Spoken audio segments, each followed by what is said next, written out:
Chapter 1, Transmigrated into a novel. When I opened my eyes, the first thing I smelled was rot. Damp wood, mold, the faint sting of ashes long burned out. It pressed down on me like a burial shroud. For a moment, I thought I'd woken up in a morgue. Then the weight of the clothes on my body, the faint sway of beaded curtains, and the chill in the air told me otherwise. I was alive. No, I was someone else. I lifted my hand. Thin, pale, the fingers long and delicate like they belonged to a porcelain doll. Not mine. I was Su Ruan now, the discarded male Empress of Great Yen. My chest tightened, not from grief, but from the absurdity of it. I knew this place. I'd read every word of the book where this body came from. Falling Phoenix, the tragic love story of Emperor Li Qingyan and his beloved white moonlight, the gentle and pure consort Shin. The male Empress was just a foil, thrown into the cold palace, blamed for crimes he never committed, then left to rot until death. A pitiful stepping stone for the main couple's happiness. And I was his replacement, the fool who had cried, begged, and died alone. Except this time I wasn't going to play that part. The memories of the original Su Ruan flooded me, bitter and cloying like spoiled wine. Days of waiting for an emperor who never came. Nights of shivering under moth-eaten blankets. Years of being painted as poisonous, jealous, unworthy. He had been soft, far too soft. Easy to crush, easy to frame. But I was not him. In my world, I had lived 30 years with a spine honed by disappointment. I had fought for scraps of dignity, clawed for every inch of respect. If fate thought it could toss me into a pile of cannon fodder, it had chosen the wrong soul to toy with. Li Qingyan, I whispered, tasting the emperor's name. My lips curved in something between a smile and a snarl. You abandoned him once. Don't think you'll have the chance again. I pushed myself up from the rotting pallet bed. The room was dim, walls peeling from damp, but beneath it, I could sense something else, eyes. Not of ghosts, but of servants, still loyal though forgotten by the palace at large. Bring me water, I said, my voice steady, low, commanding. The shadow in the corner stirred, a trembling eunuch revealing himself. He rushed to obey. I caught his startled expression.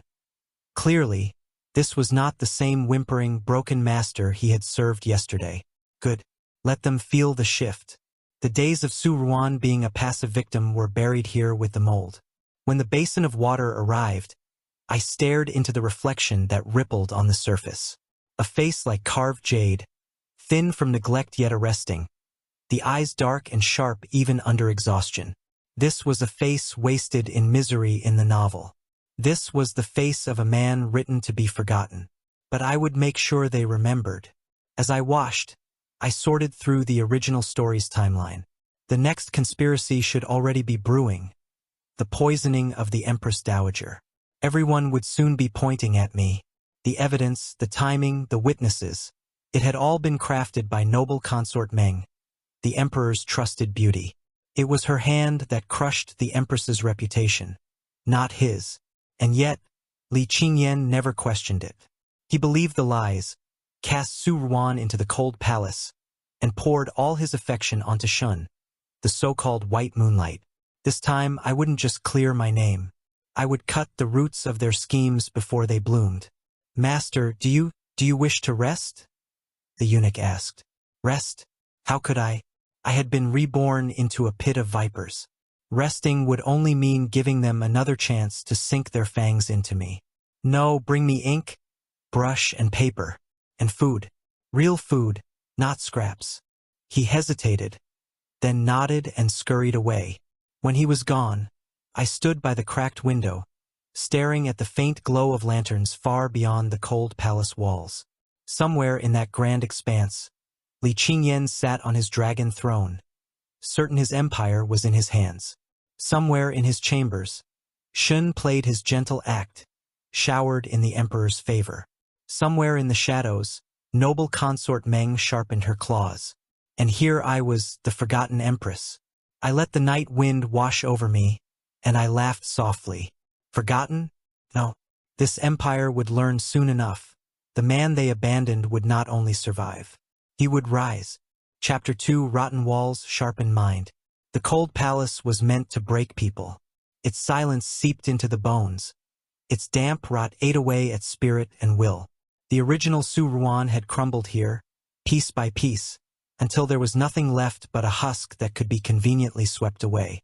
But I was not the original Su-Ruan. The more I looked at these walls, the clearer it became. They were not my coffin. They were my forge. Morning light cut through the cracks in the roof like knives. I sat cross-legged on the floor, the coarse mat scratching against my skin, and breathed in the air that smelled of mold and dust. My body was weak, malnourished, but my mind was sharper than it had ever been. This place, with all its decay, gave me the perfect cover. Forgotten by the court, ignored by the emperor, I could move unseen. The eunuch from last night, his name was Lu Zhong, shuffled back in with a tray. The food was pitiful. Cold rice, pickled radish, a thin soup with floating scraps of greens. He bowed low, not daring to meet my eyes. "Master, this is what the kitchen's allotted." I studied him, his back bent from years of servitude, his hands rough from scrubbing floors, but in his eyes there was still a flicker of loyalty, faint as a candle flame. The old Su-Ruan had been too blinded by heartbreak to notice. But I did. "Sit. Eat with me." My command made him flinch. He looked horrified, but I repeated myself cold and firm. "Sit." Slowly he obeyed, lowering himself across from me. The chopsticks trembled in his hand. When we ate, I could almost feel his confusion. The Empress who once wept and raged at servants now treated him like a human being. His loyalty, I knew, would deepen. One servant was a seed. From seeds grew networks. When the meal was over, I asked about the palace. Who entered? Who left? What whispers reached even the cold corners of this forgotten hall?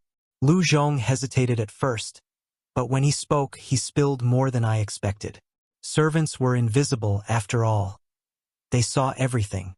I learned which eunuchs were bribed by noble consort Meng, which maids carried messages for consort Shen, which guards slipped coins into their sleeves for silence.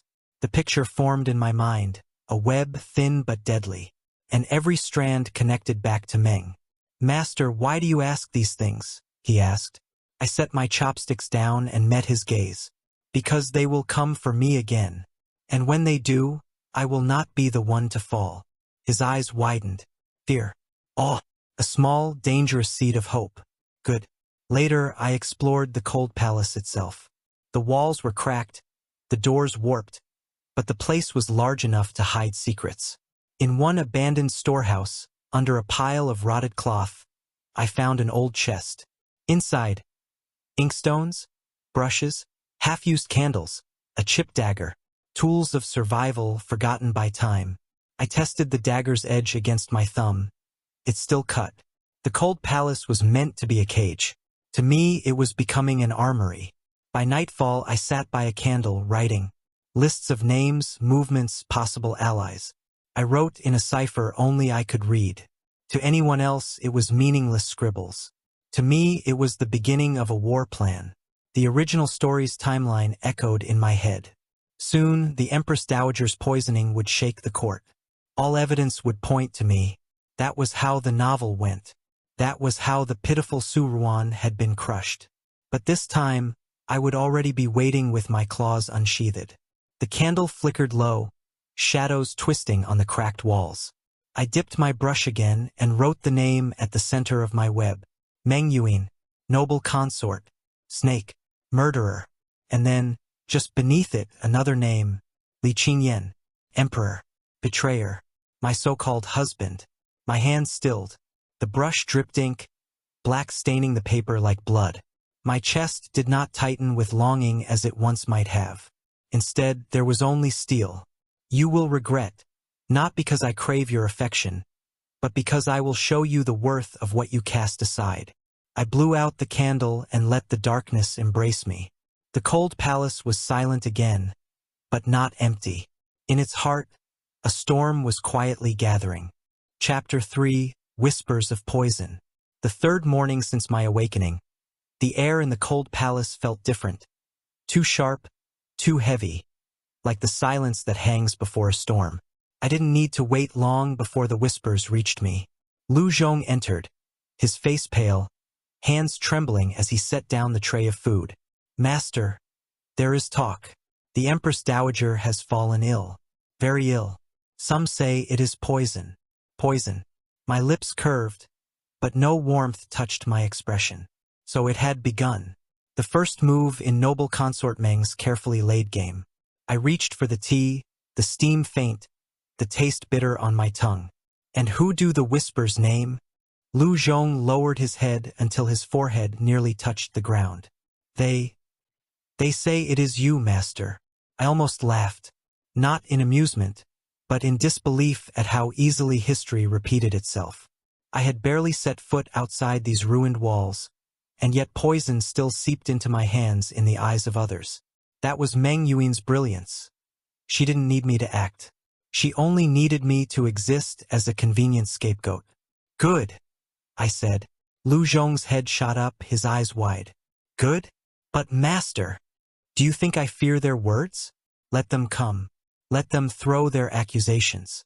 Only then can I return the blade to their throats. I knew the pattern well. The Empress Dowager's physician would claim to find traces of a rare herb, one that just so happened to be stored under the Empress's authority. A maid, bribed or threatened, would swear she saw my servant near the Dowager's chambers. A eunuch would recall suspicious deliveries entering the cold palace days ago. Lies layered so perfectly that even the emperor himself, Li Qingyan, sharp as he was in politics, would believe. I dipped my brush into ink and began to write again. Notes, predictions, patterns.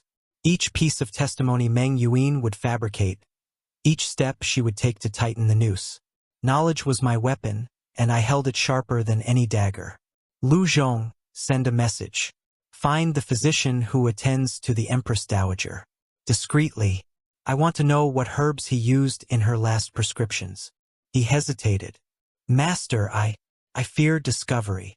I met his gaze, letting silence weigh heavy between us. His throat bobbed, his hands clenched. Then, with a shuddering breath, he nodded and bowed low. I will do as you command. Good.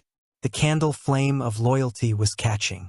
That night, I lay awake on the creaking bed, the chill biting into my bones.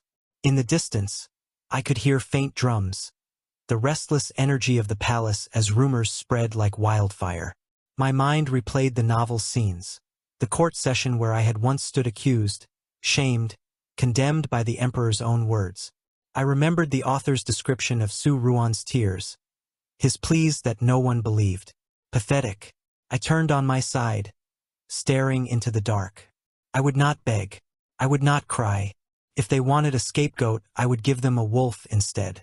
The next day, Lu Zhong returned, sweat slicking his forehead. He fell to his knees the moment the door closed behind him. Master, I learned it.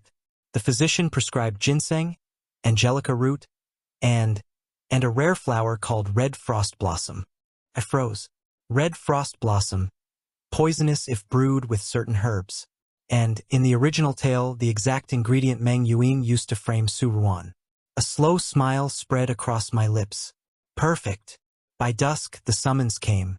A guard at the gates, his armor gleaming in the dying light. His Majesty commands the presence of the Empress in the Hall of Justice. So soon. I smoothed my robes, threadbare, patched, hardly befitting an empress. My fingers lingered on the fabric for a breath. Then I let them fall.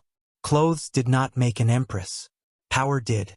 As I stepped beyond the gates of the cold palace for the first time in years, the air felt sharp, electric. The eyes of servants followed me, wide with curiosity, malice, or pity. I ignored them all. My footsteps were steady, measured, echoing on the stone paths like the tolling of a bell. Li Qingyan awaited me. Meng Yuin awaited me. The entire court awaited me. And I awaited them too. The game had begun. Chapter 4. The Ghost of the Cold Palace. The Hall of Justice was a theater, and I was the villain cast on its stage. When the guards escorted me through its towering doors, all eyes turned. Courtiers lined the chamber like vultures, their silks whispering as they leaned closer, hungry for spectacle. At the far end, Li Qingyan sat high upon the dragon throne, his robes of gold blazing beneath the morning light. His expression was carved from ice, but his gaze, when it flicked toward me, was colder. How strange. Once, Su Ruan had lived and died for that gaze, desperate for a shred of warmth. Now I met it with unflinching calm. Let him look. Let him see what he had cast aside.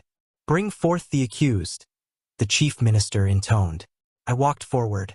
My robes were thin, patched from years of neglect, yet I did not bow my head. Each step echoed against the polished floor, deliberate, steady, as if I were the master of this stage, not the sacrificial lamb. The charges spilled out in practiced cadence. The Empress Dowager stricken with fever, vomiting black bile. The physician's testimony. Traces of red frost blossom detected in her tonic. The records from the apothecary. The blossom had been ordered under the Empress's seal. A palace maid's trembling account. She had seen one of my attendants near the dowager's quarters. Each piece fit perfectly into the puzzle Meng Yuan had crafted. The ministers murmured like a tide. Some glanced at me with pity, others with thinly veiled satisfaction. The abandoned empress, poisoner, traitor, unworthy. Li Qingyan's voice finally cut through the din. Su Ruan. What defense do you have? The hall stilled. Even the ministers who despised me leaned forward, eager to watch me crumble. The original Su Ruan had cried then, swearing innocence with wet eyes and shaking voice. Pathetic. Predictable. I raised my chin. I have 3 points. A ripple moved through the crowd. They had expected tears, not composure. First, red frost blossom is not a common herb. It is stored under the supervision of the imperial apothecary, guarded and recorded with detail.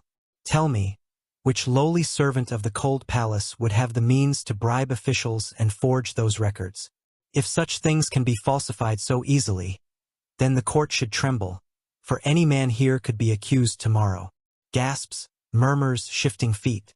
A few ministers frowned, whispering to one another. Already, I had turned their fear inward. Second, the maid who claimed to see my servant near the Empress Dowager's quarters. Bring her. A woman was dragged forward, pale and shaking. She dared not lift her eyes. I studied her for a moment, then smiled coldly. You say you saw Lu Zhong, my eunuch, at the Dowager's chambers 2 nights ago. Yet Lu Zhong was with me that entire night, preparing medicine for my fever. I have 3 servants of the cold palace who can testify. The maid's face drained of color. Her lips moved soundlessly. Li Qingyan's gaze sharpened, suspicion flickering across his features. Third, red frost blossom by itself is harmless. Only when brewed with angelica root does it become deadly.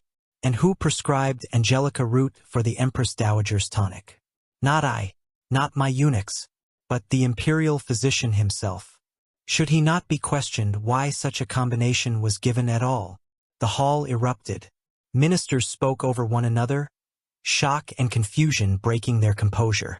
The physician fell to his knees, sweat beading his brow, stammering excuses about prescriptions, about misunderstanding herbs. But doubt had already taken root. I folded my hands behind my back, silent now. The less I spoke, the more they would hear my words echoing. On the throne, Li Qingyan's expression was unreadable. His eyes bored into me, searching, weighing. Perhaps for the first time, he saw me not as the weeping, useless ornament he had discarded, but as something far more dangerous. Noble consort Meng, standing demurely at the side, hid her clenched fists in her sleeves. Her painted lips curved faintly, but her eyes flashed with fury. She had expected me to fall. Instead, I had dragged her carefully spun web into the light. Enough! Li Qingyan's voice thundered at last, silencing the chamber. The matter requires further investigation. Until then, the Empress will remain confined. Confined, not condemned. A small victory, but a victory nonetheless. I bowed, not low, not humble, but precise, controlled. As your majesty commands. As the guards led me away, whispers followed like shadows. no longer pitying, no longer certain. Doubt had entered their hearts, and doubt was poison far deadlier than any herb. Back through the palace corridors, I lifted my gaze to the sky. Clouds gathered, heavy and dark. The storm was only beginning, and this time I would not be its victim. I would be its master. Chapter 5. Noble Consort's Hand. The walk back to the cold palace was strangely quiet. The guards who escorted me kept their heads lowered, their steps heavy, as if they were unwilling to meet my eyes. That suited me well enough. Silence was a kind of respect, the kind born of fear, not loyalty, but useful all the same. When the gates closed behind me, Lu Zhong rushed forward, face pale with worry.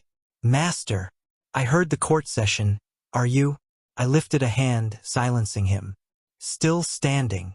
Relief washed across his features, followed quickly by unease. "But Consort Meng, she will not stop. Today you struck her, humiliated her in front of the emperor. She will come again. Of course she will. A snake only bites harder when cornered. But remember, Lu Zhong, when a snake bares its fangs, it also reveals its head." News seeped into the cold palace like rain through broken tiles. Whispers of Meng's fury, of her weeping in Li Qingyan's arms, protesting her innocence, blaming scheming servants. Rumors of her accusing the physician of incompetence, forcing him to take the blame. The ministers were divided, suspicion spreading like ink in water. She was fighting desperately to regain control of the story, but desperation left traces. That night, as the wind howled through cracks in the walls, Lu Zhong brought me a folded note.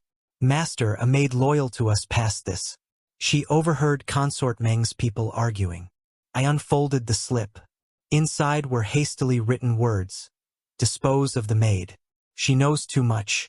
A small, cold smile touched my lips. So Meng's perfect plan had cracks already. Somewhere among her pawns was a witness she no longer trusted. And a desperate woman silenced her own pawns quickly. "Lu Zhong, find out who this maid is. Quietly. If Meng wants her erased, then she is my proof." He hesitated, fear flickering in his eyes. "If we are caught, then I die. But if we succeed, Meng Yuan bleeds. Choose Lu Zhong. Fear or loyalty?" His lips pressed tight, then he bowed deeply. "I will choose loyalty." "Good." The candle flame of his devotion burned brighter with each test. 3 days later, Lu Zhong returned with a girl in tow. She was thin, trembling, her face streaked with dirt and tears. The moment she saw me, she dropped to her knees. "Your Majesty, please spare me." "Silence," I commanded, though my tone was not cruel. She bit her lip, shaking, but stopped. I studied her closely. Young, frightened, disposable in Meng's eyes. But in mine she was invaluable. "You saw more than you were meant to. Speak, and speak carefully." Her words tumbled out in a rush. How Consort Meng's eunuchs had slipped red frost blossom into the apothecary's stores. How they had forged the Empress's seal. How she had overheard them arguing about it afterward. She had been told to testify against me, and when she hesitated, they threatened her family.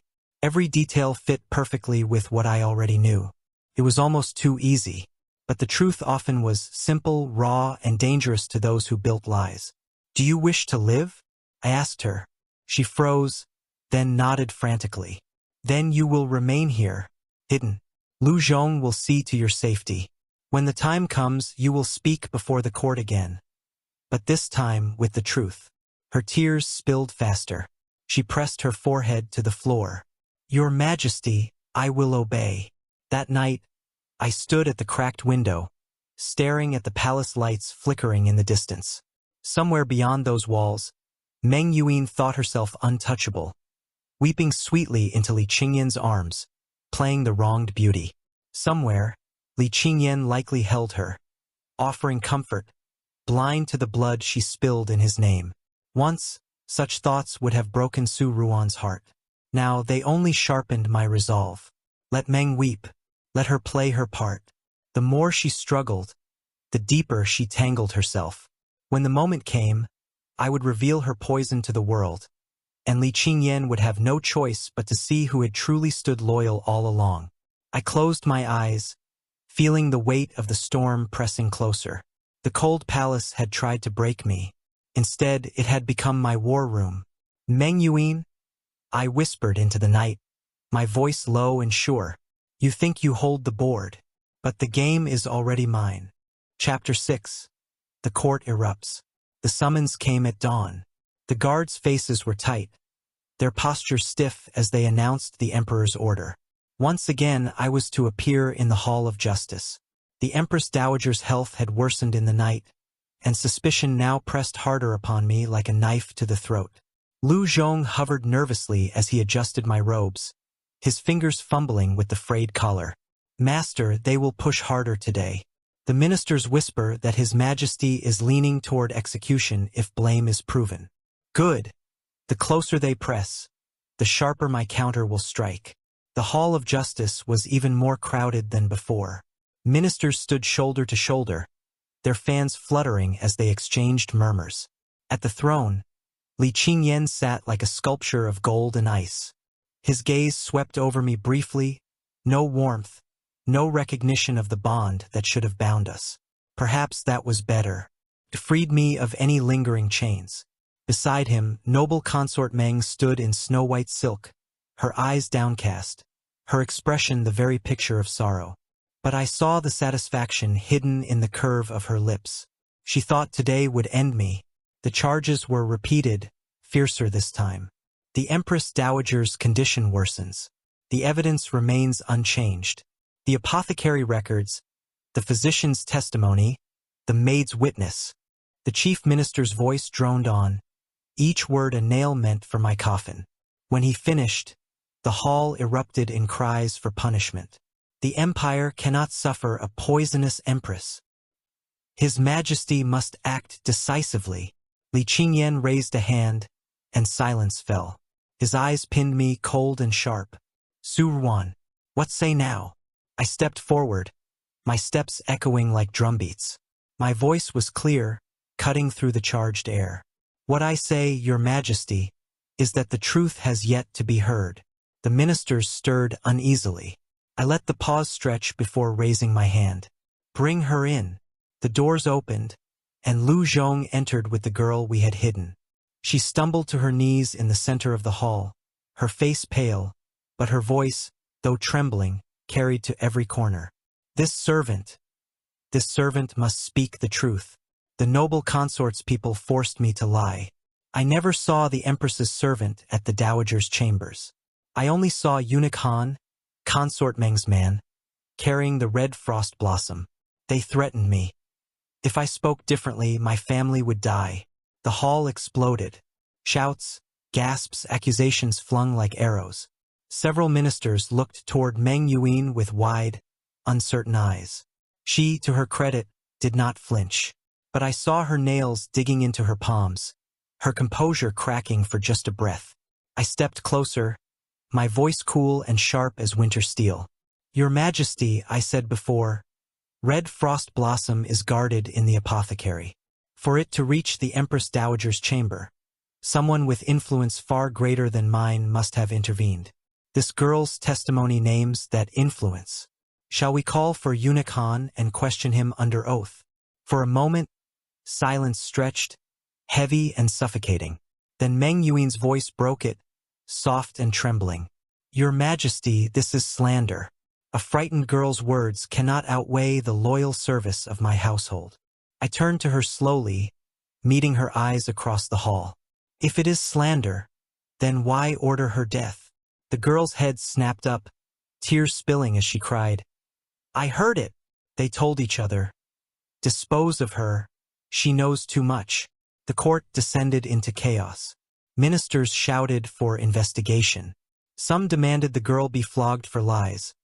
Others called for Meng Yuan's eunuch to be summoned immediately. Li Qingyan's expression darkened, his hand tightening on the arm of his throne. His gaze flicked between me, the trembling witness, and Meng Yuan, whose mask was beginning to fracture. Enough! His voice rang out like thunder. The noise died at once. He rose to his feet, golden robes spilling like sunlight across the dais. This matter will be investigated fully. Until then, no punishment shall be dealt to the Empress. I bowed, calm, unyielding. Your Majesty is wise. As I straightened, I saw Meng Yuan's face pale beneath her perfect powder.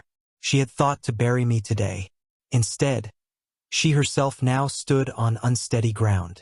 Back in the cold palace, Lu Zhong could not stop trembling. Master, you turned the entire court upside down. I poured myself a cup of weak tea, my hand steady. The court is nothing more than a stage. Those who master the script hold the power. Chapter 7, After the Storm. The cold palace had always been quiet, but after the second trial, the silence felt heavier, charged with unseen currents. The guards at my gates no longer laughed so easily, no longer traded idle gossip within earshot. They avoided my eyes now, bowing lower, their movements sharp with caution. Fear had begun to bloom, and fear was the first seed of power. Lu Zhong was the opposite. His relief was a flood, though worry never left his face. He shadowed me more closely than ever, fussing over my meals, double-checking every dish and every cup of tea as if poison might spring from the very air. His care was loyal, but his nerves grated against my calm. Master, they say His Majesty hasn't left the Empress Dowager's side since the trial. He hasn't summoned consort Meng either. Ministers whisper that his faith in her has cracked. I set aside the scroll I had been studying, military treatises smuggled into the cold palace by one of my growing shadows. Cracks are not collapse. A house may lean for years before it falls. But it means he is beginning to see the truth. If His Majesty doubts her, then surely he will. Will what? Fall to his knees in regret? Beg forgiveness? My tone sliced through his hope. Lu Zhong flinched, shame crossing his face. I let the silence stretch before speaking again, softer but no less firm. Do not mistake hesitation for redemption. Li Qingyan may begin to doubt his jewel, but doubt is not love. He abandoned Su Ruan once. What makes you think he would not do so again? The name tasted bitter in my mouth, a reminder of the man whose skin I wore. The original Su Ruan had loved Li Qingyan with a heart too soft, too willing to bleed. That love had rotted him, left him to wither in this forgotten prison. But I was not him. I would not weep, nor wait for pity. If Li Qingyan wanted my truth, he would choke on it. The days blurred into one another, but I did not idle. I listened. Every whisper carried to the cold palace through frightened servants and overlooked eunuchs. And I studied. The military treatises were dry, but I devoured them, piecing together flaws in the empire's defenses, the outdated weaponry, the lack of disciplined training. Knowledge was power sharper than any blade. If I was to remain in this game, I would not merely clear my name, I would carve a throne for myself out of necessity. One night, under the light of a flickering lamp, Lu Zhong brought another report. Master, consort Meng has begun to purge her own people. Servants vanish. Eunuchs sent to farms in the provinces.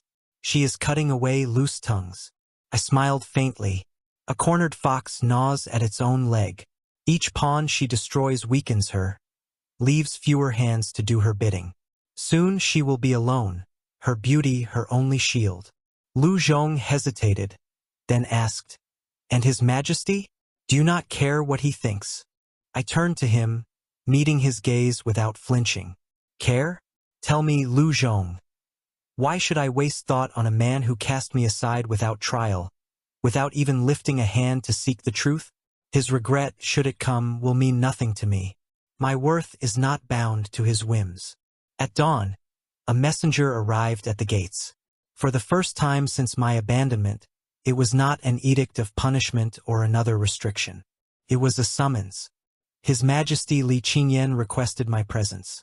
Not as an accused, not as a prisoner, but as the Empress. Lu Zhong's hands shook as he clutched the sealed scroll. Master, this is your chance. If you soften, if you show him, softness is death. I cut him off, rising. My robes hung heavy on my shoulders, but my spine was straight, my steps even. He may summon me, But it is he who will stand on trial now, not I. The time of weeping was over. The storm had begun to move, and Li Qingyan would learn that the man he abandoned was no longer a shadow in the cold palace. He would meet me again, but this time it would be on my terms. Chapter 8. The Emperor's Summons. The doors to the Emperor's study opened, and there he was. Li Qingyan, golden robes draped across his frame, a crown of jade resting lightly in his dark hair. His posture was the same as always, straight-backed, commanding, a man who carried the empire in his veins. Only his eyes betrayed him, sharp but clouded, as if shadowed by something he could not name. When I entered, he did not speak at once. His gaze lingered, sweeping over me as though to confirm I was real, not the withered shadow he had left in the cold palace. At last he said softly, "Su Ruan." I bowed only slightly, the barest edge of propriety. "Your Majesty."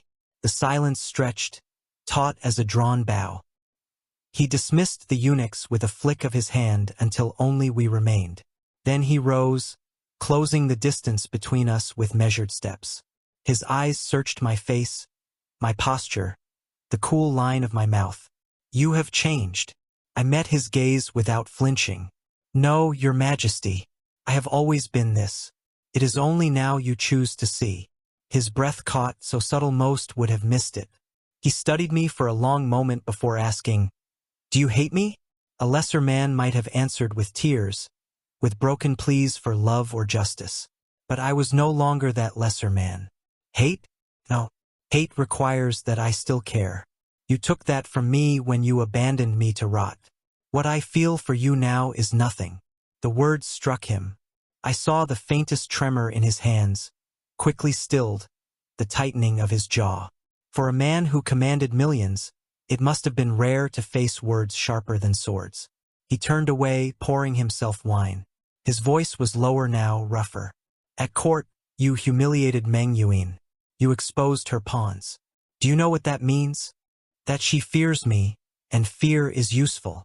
I replied. He glanced back, something unreadable flickering in his eyes. "You speak as though you are no longer Empress, but a rival." I allowed myself a thin smile. "Perhaps I am both." He stilled at that, and for a heartbeat, silence pressed between us like a storm waiting to break. Then quietly, almost too quietly, he said, "I wronged you." The words were soft, but they landed heavier than thunder. My heart lurched, not from longing, not from forgiveness, but from the sheer audacity of hearing them at last. Su Ruan, the original soul, would have wept to hear such things. I, however, only regarded him coolly. "Your Majesty wrongs many, but unlike others, I will not wait for scraps of your regret." His eyes darkened, but he did not lash out. Instead, he studied me with something that almost looked like yearning. It unsettled me more than his anger would have. We spoke little else. He asked of my health, my days in the cold palace. Empty words that I deflected with cold brevity. At last, he dismissed me, his gaze following me as though he could not bear to look away, yet could not bring himself to speak further. When I stepped back into the misty air of the palace courtyards, Lu Zhong rushed to my side. "Master, what happened? Did he?" "He said he wronged me." Lu Zhong's face lit with fragile hope. Then surely His Majesty will restore your place. Hope is a chain. Do not bind me with it." I walked ahead, the mist curling around me like a shroud. Let Li Qingyan regret. Let him ache with doubt. It was no longer my burden to ease. If he wished to keep me, he would learn that I was no longer a discarded ornament to be retrieved at will. I was steel forged in frost, and steel does not bend for sorrow. Chapter 9. The Fox Bears Her Fangs. It did not take long for the retaliation to come. I had expected it. A woman like Meng Yuan, pampered, adored, long accustomed to wielding the emperor's favor like a blade, could not suffer humiliation in silence. She had to strike back, to reassert control, even if her own footing was slipping. Lu Zhong was the first to bring word. He rushed into the cold palace one afternoon, breathless, his face pale. "Master, it has begun." Consort Meng accused you of consorting with foreign spies. I looked up from the scroll I had been studying, an ancient record of weaponsmithing techniques. Calmly, I asked, on what grounds? Her eunuchs claim they saw a courier sneak into the cold palace. That you exchanged coded letters. A low laugh escaped me. How creative. When poison failed, she paints me a traitor. Master, this is dangerous. Treason is heavier than poison. If the emperor believes her, he will not because he trusts me, but because her desperation stinks. Every new accusation weakens her credibility. Even Li Qingyan is not blind enough to miss that. I interrupted, folding the scroll with steady hands. Still, I was not careless. That evening, I instructed Lu Zhong to quietly send word to one of the shadows I had placed in the servants' quarters. Within hours, a message returned Meng Yuan had indeed manufactured a courier. One of her household guards had been disguised, carrying forged letters that bore my seal. Crude work. Too hurried. I examined the false seal myself when it was smuggled into my hands, tracing the carved lines with cool amusement. She grows sloppy. Fear has ruined her precision. Lu Zhong still looked stricken. But if she presents this at court, she will. And when she does, I will shatter it. The next day, the summons arrived. Once again, I was dragged into the Hall of Justice, this time under heavier guard. The ministers were restless, their fans snapping open and shut as they whispered of treason, of spies, of betrayal. At the throne, Li Qingyan's face was carved from stone, though his gaze flickered when it landed on me. A flicker I did not miss. Consort Meng stepped forward, pale and tearful, clutching a folded letter. Her voice trembled prettily as she bowed. Your Majesty, I can bear it no longer. For the sake of the Empire, I must expose this crime. The Empress conspires with foreign enemies. Here is the proof. She presented the forged letters, her eyes downcast like a sorrowful martyr. Ministers gasped. Some shouted for my execution at once. Li Qingyan raised his hand, stilling the noise, then turned his eyes to me. Su Ruan, what have you to say? I stepped forward, the weight of 100 eyes pressing down on me. My voice was steady, almost casual. That the consort grows clumsy and desperate. The murmurs rose again. I raised the forged letter in my hand, which I had already procured through my shadows. This, Your Majesty, is the same letter she now presents as proof. It was planted in my quarters by her eunuchs 3 nights ago. Unfortunately for her, she failed to realize that my shadows watch the shadows of others. Gasps swept through the hall. I held the seal up for all to see. Even a minister's apprentice could tell the carving is false. The imperial seal of the Empress was broken the day I was cast into the cold palace. Yet here it appears unblemished. Is that not strange? I let the words hang sharp as blades. If I am guilty, then summon the craftsman who carved this seal. Demand to know who paid him. Demand to know which household purchased red wax 3 nights ago in the servants' market. Meng Yuan's face paled, her hands trembling as she tried to keep her composure. This is slander. No, this is truth. And truth is far sharper than your tears.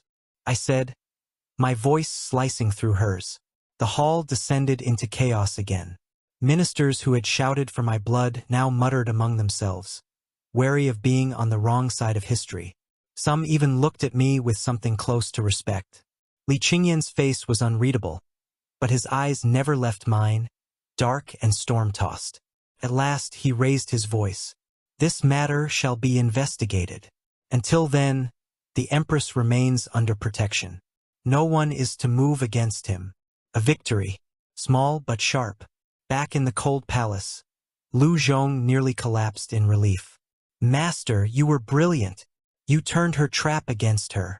I removed my robes slowly, folding them with precision. It was not brilliance. It was inevitability. Meng Yuan is already cornered. The more she strikes, the deeper she buries herself. All I must do is wait for her to choke on her own venom. Lu Zhong bowed deeply. Then soon, you will be vindicated completely. I looked toward the window, where the lanterns of the inner palace burned faint in the night. Vindication? Perhaps. But that was not my aim. No, I had tasted something far sharper than vindication. Influence. And once tasted, it could not be forgotten. Chapter 10. The Crumbling Mask. The palace is a place where silence speaks louder than words. For days after the trial, the silence around noble consort Meng was deafening. The laughter of courtiers no longer followed her steps. The eunuchs of other households stopped bowing too deeply. Even her favored maids, once arrogant, lowered their eyes when passing through the corridors. Fear laced their movements. Fear and doubt. From my cold palace window, I watched the shifting tides. Servants carried whispers as freely as they carried water, and I collected each one. Meng Yuan was unraveling. She had dismissed her chief steward in a rage. One of her eunuchs had vanished overnight, whether silenced by her own hand or spirited away by another faction. No one knew. And the emperor, he had not visited her chambers in a week. Lu Zhong recited these reports breathlessly, his eyes alight. Master, her power crumbles by the day. Soon she will have nothing. Surely His Majesty will see you were innocent all along. I sipped my tea, unhurried. Innocence is irrelevant. His face fell. Irrelevant? But the empire does not turn on innocence. It turns on strength. A weak but innocent man is still crushed beneath the wheel. Only the strong write truth in the records. Lu Zhong lowered his head, chastened, but I saw the spark of understanding kindle behind his fear. He was learning. A week later I was summoned again, not to trial but to a banquet in the emperor's hall. The irony was not lost on me. Once discarded, I now stood beside ministers who had spat on my name, their eyes avoiding mine as if my gaze itself carried poison. Li Qingyan sat at the head of the hall, his posture perfect, his expression unreadable. But his eyes, those eyes strayed too often, too long, toward me. I felt them at my side, heavy as chains, burning with something I had no intention of soothing. When the dancers withdrew and the musicians softened their strings, he spoke. This banquet is for peace. The court has been unsettled of late. His gaze flickered briefly to Meng Yuan, who knelt demurely, her face pale despite her painted lips. It is time to restore balance. Balance, a convenient word for tightening the leash. During the toasts, a minister rose, daring to speak what others whispered. Your Majesty, the Empress's innocence grows clearer with each inquiry. Yet consort Meng's name is stained with accusation. For the sake of harmony, perhaps. He trailed off, eyes darting nervously toward her. Li Qingyan said nothing.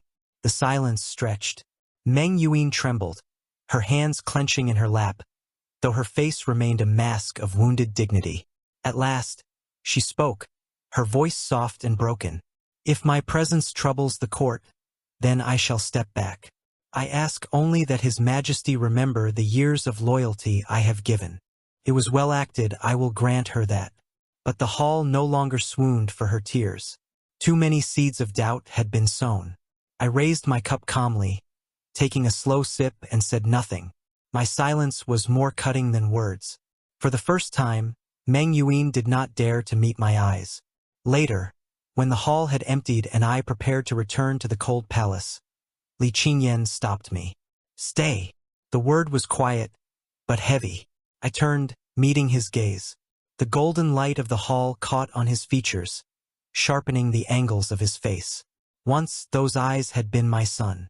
Now they were only a mirror, showing me the man who had thrown me away.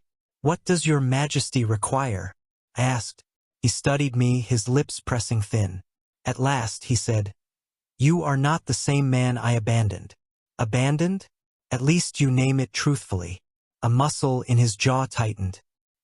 His hand curled at his side, as though he longed to reach for me but did not dare. Su Ruan. My name on his lips was softer than wine, heavier than stone. If I said I regretted, I cut him off with a cool laugh. Regret is a luxury, Your Majesty, one you can afford. I cannot. He flinched, not visibly to the hall, but enough that I saw it. Enough to satisfy me. That night, back in the cold palace, Lu Zhong asked breathlessly, "Master, what did His Majesty say?" "He regrets." "And you?" I lay down, staring at the cracked ceiling, my voice a blade in the quiet. "I do not." For Meng Yuan, each day was now a step closer to ruin. For Li Qingyan, each day was a step deeper into regret. And for me, Su Ruan, each day was a step higher, sharper, closer to the place where I would never bow my head. The cold palace had been my grave. Now it was my throne in waiting. Chapter 11. The Emperor's Regret. The announcement was made beneath the weight of gold and silence. The imperial edict unfurled, its words sharp as blades. Noble consort Meng Yuan, guilty of conspiring against the throne, is hereby stripped of rank and demoted to the status of a palace maid. She shall be confined to the cold palace for the remainder of her life. Asterisk. I stood as the decree was read, my face an unmoving mask. Around me, ministers bowed, their voices thundering obedience. None dared speak for her. Even those who once feasted at her table now looked through her as though she were already dust. She knelt, trembling, her eyes wide and hollow. For a brief moment, her gaze found mine. Hatred, fear, and despair all tangled together. Then the guards dragged her away. Her silk shoes scraped against the floor, the last sound of a woman who once thought herself untouchable. So ended Meng Yuan. Later, another edict followed. This one bore my name. Su Ruan, once abandoned, is hereby restored as Empress. His seal, title, and duties are reinstated in full. Asterisk. The hall stirred at those words. Whispers rustled like dry leaves. The ministers bowed again, but I saw it in their eyes, the shift. Suspicion no longer clung to me. Instead, it was something sharper, heavier, recognition. Li Qingyan's voice carried through the chamber, deep and unwavering. From this day forward, no one shall speak against the Empress again. His loyalty is proven, his name cleared. I inclined my head in silence. No thanks, no tears. The man who once would have fallen to his knees with gratitude was long dead. In his place stood me, Su Ruan, cold, unyielding. That evening I was summoned privately. The hall was empty save for him, the Emperor, seated in the glow of lantern light. His eyes followed me as I entered, heavy with something I refused to name. Su Ruan, the truth is clear now. I should never have doubted you, he said quietly. I met his gaze, my tone cool. Yet you did. His lips tightened, but he did not deny it. Instead, he spoke again, softer this time, almost raw. Do you remember when you first entered the palace? You would rise before dawn to prepare my robes. You never missed a morning. Even when I ignored you, you never wavered. His words brushed against old wounds. I remembered through real Su Ruan's memories. I remembered him waiting in the cold halls, hands trembling as he carried warm soup that grew cold by the time it was refused. I remembered the way he used to look for the smallest flicker of warmth in Emperor's eyes, like a beggar waiting for alms. But I did not answer. Silence was sharper. He leaned forward slightly, his voice low. I was blind. I chased shadows while discarding gold. And now? His gaze lingered on me, heavy, almost pleading. Now I see you. For a long moment, I held his eyes. The man before me was the Emperor, ruler of the realm, master of thousands. Yet in that instant, he looked almost fragile, his regret hanging around him like chains. But the real Su Ruan, he was not here to listen to his regrets. He was just a ghost in the past. I turned away. Your Majesty should focus on ruling the empire, not chasing ghosts of the past. His breath caught, sharp. He said nothing as I bowed and left him alone in his silence. Back in my quarters, Lu Zhong fluttered anxiously. Master, His Majesty restored your position. The court sees your innocence now. Is this not what you wanted? What I wanted. I smiled faintly without warmth. What I wanted was never to rot in the cold palace like a discarded ornament. What I wanted was the strength to never be cast aside. Never to bow. That is all. He bit his lip, uncertain. But His Majesty, he regrets deeply. Surely, regret feeds no empire. I will not waste my days in longing. My eyes are fixed forward. Weapons can be forged sharper. Medicines can heal stronger. Roads can be built longer. This empire needs more than tears and empty apologies. As I lay that night, I heard the faint echo of footsteps in the corridors beyond, the shuffling of a man restless in his regret. Li Qingyan was beginning his chase, I knew. The look in his eyes when he gazed at me burned with longing, with guilt, with something dangerously close to obsession. Once, I would have grasped that flame with both hands, even if it burned me to ash. Now I simply let it flicker untended. If he wished to chase, let him chase. I would not slow for him. The wheel of fate was turning, and I would be the one to shape the empire's path, not as a weeping shadow, but as the blade that cuts the way forward. Chapter 12, Blade and Bomb. Weapons were the lifeblood of the empire. The northern barbarians grew restless. Crossbows broke too easily. Spears splintered after a few clashes. The generals muttered that our soldiers marched with brittle bones in their hands. I stood among the soot and heat, watching sparks leap from hammer to anvil. The iron was crude, its temper uneven. I took the tongs myself, much to the horror of the smiths. Heat it longer, I ordered. Quench not in water, but in oil. Layer the steel upon itself. Hammer until the folds are as many as the lines in your palm. Do this, and the blade will not break even under northern frost. The master smith obeyed, reluctant at first. When the blade cooled, I tested it against a stone pillar. Sparks flew, but the edge remained true. Gasps echoed in the forge. Then came the crossbows. I showed them a mechanism, small adjustments to the trigger and groove, refinements to the string that allowed for stronger pull without splintering. I ordered drills where soldiers moved in formations tighter, faster, weaving shields and bolts into walls of death. The generals' eyes gleamed, their fists striking their chests in respect. Your Majesty the Empress has given us a future, they said. From the shadows of the yard, I felt his gaze. Li Qingyan, the emperor himself, watching me as if seeing a stranger and a god both at once. Pride burned in his eyes, but so too did something more dangerous. Yearning, regret, hunger. I did not acknowledge him. My focus was steel, not sentiment. Next came medicine. I visited the infirmaries, where herbs lay rotting and surgeons worked with minimum sanitization. I commanded that water be boiled, that tools be cleansed in fire before cutting flesh. I mixed new compounds from herbs they thought useless, brewing tonics that strengthened breath, soothed fever, and dulled pain before surgery. I taught them to close wounds with silk thread, to bind fractures with wooden splints. They resisted at first, but then the epidemic struck. Fever swept through the capital, blackening tongues and weakening lungs. The physicians faltered, wringing their hands, praying to the heavens while bodies piled. I did not pray. I worked. I prepared the compounds myself, distributed them in jars, commanded the burning of soiled linens and the boiling of water in every ward. I stitched wounds when others recoiled, my hands steady even as blood stained my sleeves. Lu Zhong wept quietly at my side, but never faltered, passing me thread and herbs. Within days, the death toll slowed. Within weeks, the plague was broken. The people whispered then. Whispers grew to cries. Cries grew to shouts in the streets. The Empress saved us. They lit incense not at the Emperor's name, but mine. One evening, weary from stitching and smoke, I returned to my quarters. He was there waiting, Li Qingyan.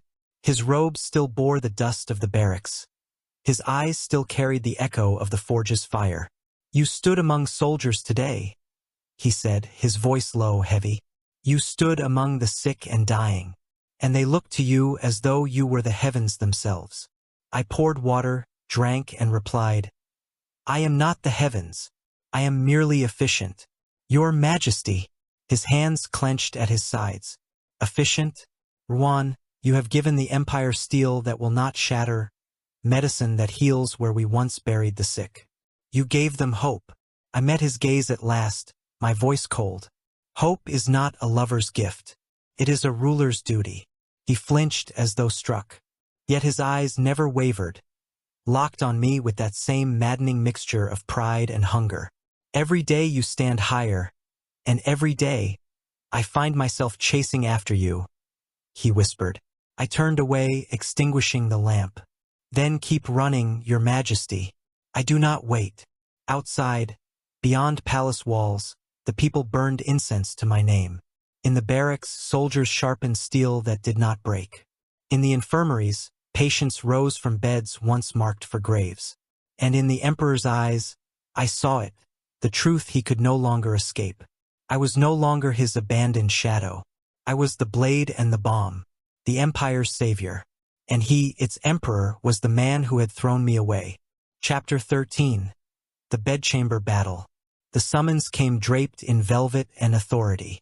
The emperor's seal pressed upon it like a weight the real empress had once begged for, once bled for. Now I read the words without stirring. The empress shall attend the emperor in the Phoenix Hall tonight.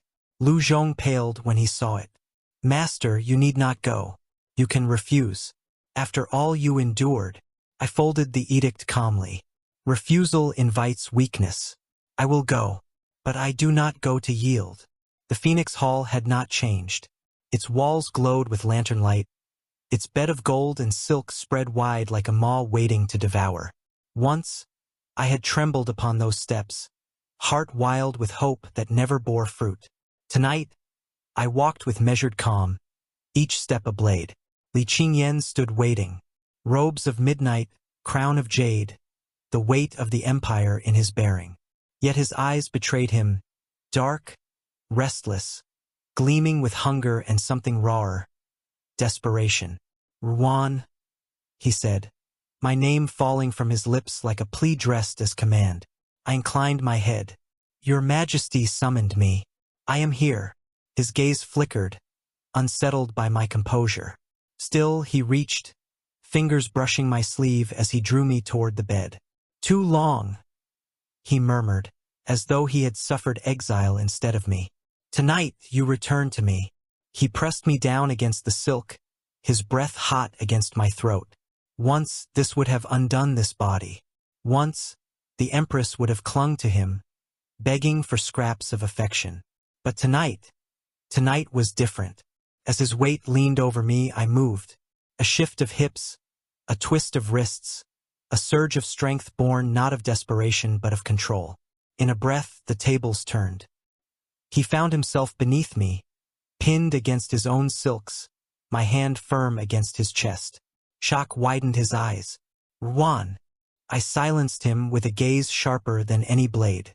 Did you think that after casting me aside, you could summon me here and reclaim me like a trinket left in dust?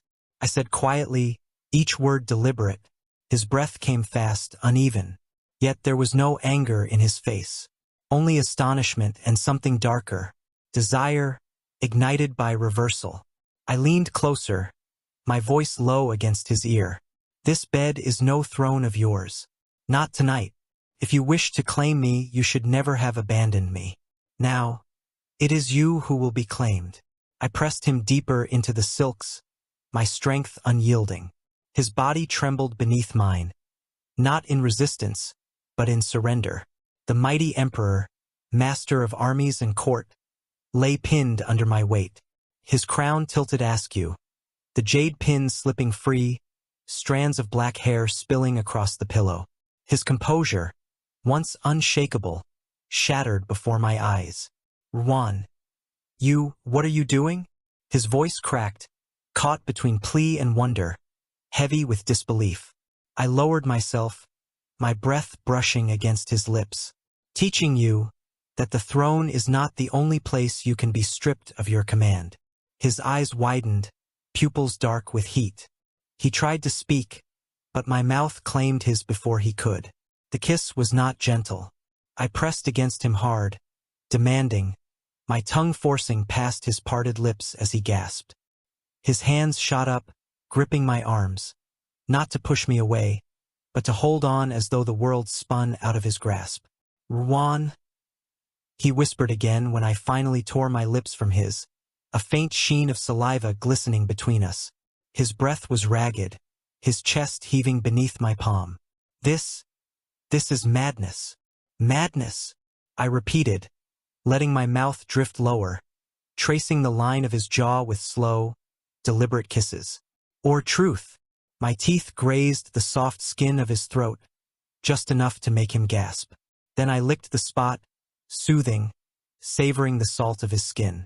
His pulse thundered beneath my tongue, betraying him. He shuddered violently, arching against me. You can't.